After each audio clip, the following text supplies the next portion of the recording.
and pounding the windows and doors are and just floors. Given that wonderful presence of mind, self-control, to trust God and walk with His thoughts through that whole process. I think God knew exactly what it was going to take to change me for good. I mean, there had been times where I did good for a week or I did good for a couple months, but He knew what it was going to take to change me forever. And He gave me everything I needed that night. And in it, He gave me the ability to trust Him completely and go, you know what, I don't know what this outcome is going to be, but I have to believe that it's going to be for your glory, whatever it may be, whether I live or die. And that's how I try to live the rest of my life now, day by day by day, is, Lord, I don't understand. This is really confusing. Why did this happen? But it doesn't matter. You know, He's in control. You know, Ashley, I think a lot of people go through times in their lives like that where they say, you know what, my life is out of control. Maybe you're living right now in the middle of a very terrifying situation. You might not be held hostage physically,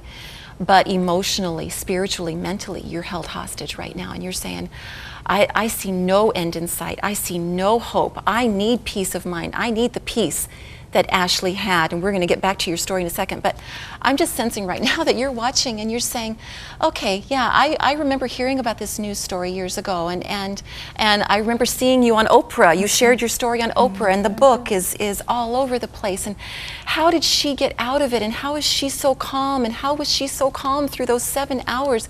Because what I'm living through right now is terrifying me, and I have no anchor, no foundation. I want to let you know that what Ashley is saying here on our couch in her book is that her anchor is Jesus Christ, and He can be your anchor too. He is there for you. He loves you so much. And as I mentioned a few minutes ago, the phone number at the bottom of the screen is our prayer line. And there are people there ready to answer the phone and pray with you. If you're saying, I have nobody to talk to, maybe someone that you can talk to anonymously is what you need right now. You need to just share the junk you're living through, what you're living in, with someone who has a listening ear, a compassionate heart, and who can give you some direction. The people on our prayer lines have their Bibles open, and you know what? God's Word is the best source of wisdom you're ever going to find.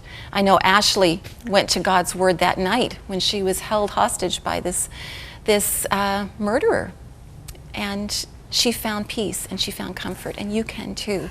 And so I just want to give that to you right now. While you're listening to this story unfold, you need to know that that is there for you too, not just for us here.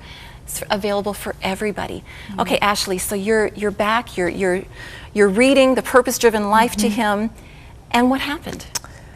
Like we've been talking about, there just was a sense of peace, and he began to react to the passage that I was reading, which was chapter 32, talking about what God gives you and how you're supposed to serve God out of your shape. And he asked me what I thought he should do. You know, I told him that he should turn himself in. And he asked you what you thought he should do. Yes. Like, this is such a turnaround, yeah, isn't it? But he kept asking all through the book. It was like, does that hurt, the tape I'm putting around you? Yeah. Is it hurting you? Yeah. Like, I mean, those were the things that kind of shocked me. That and there was those were that things, sense. again, that I was realizing, this has got to be God. I mean, this totally has to be God. Why would somebody that killed 4 people care if it hurts me, or just different aspects of it?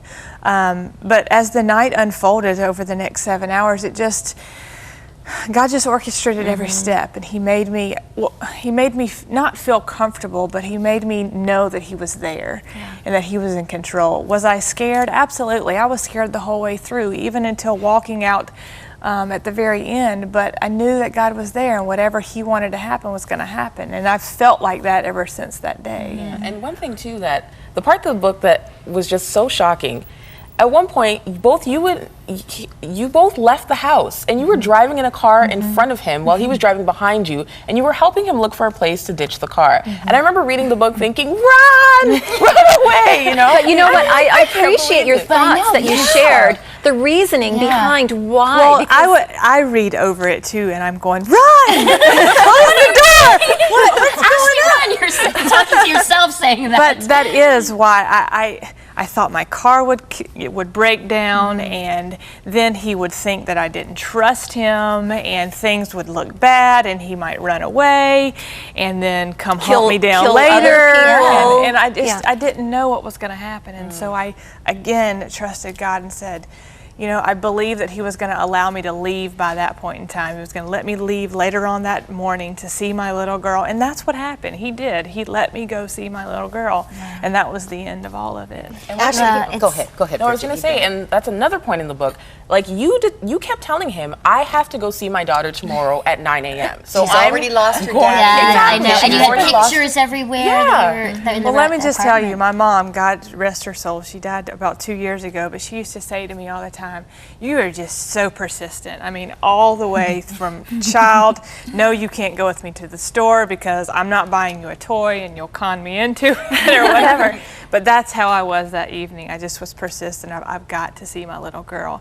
And it was the most important thing for me, and she still is. I mean, she's been the driving force behind me and my getting better and everything else besides God. I mean, with God's help, she has been what I wanted to get better for, because she doesn't. I mean, she does now, but she didn't have a dad, and she's the sweetest little girl you've ever met in your life, and she just wants to love and be loved. That's all she wants.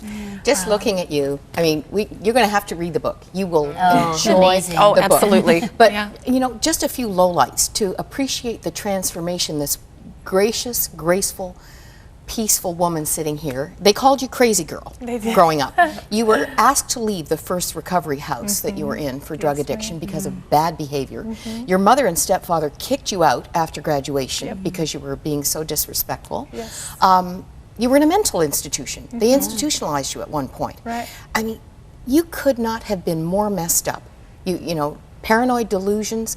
At one point you thought you were hearing let go and let God. She let go of the steering wheel of the car and almost woke up died. in the Clarified hospital. now he meant the drugs, not the steering wheel. But yes, I was very You are a confused. new person. Yes, ma'am. You are a new creation. But isn't that amazing? Because that is the message of Christ. That's it. You know, that is. it. It's like you can be so messed up Yeah. and so far gone, and he goes, you know what? I have hope for you. I love you. And I mean, as much as Brian Nichols needed you, throughout the book, it was one of these moments I was like, you needed him and this moment to come to God as well.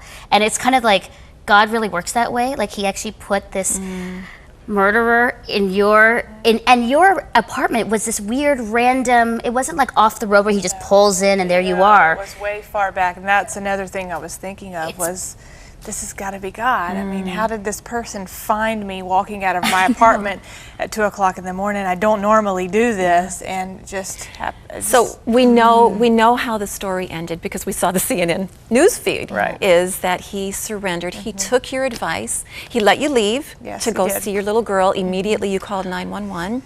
Got 2 busy signals Yes. first. God has Finally a got sense through of humor, don't the you? third time, and he did surrender. I have to ask you, whatever happened with him? I think last year his trial was around November or so. I think he got a couple life sentences and a couple 100 years on top of that. So he's going to spend the rest of his life in prison. Has he tried to stay in touch with you? He has not, no. And you know, I've prayed about that many times. If the Lord wanted me to contact him or whatever, I'm going to be obedient. But I haven't felt that yet, so I'm just kind of waiting and making sure I hear God clearly. And you mentioned as well that your little girl Paige does have a daddy. Yes, now. she does. And I think we have a picture, a family picture. Who are we looking at? That is me and my husband Daniel and my little girl Paige and his little girl Riley.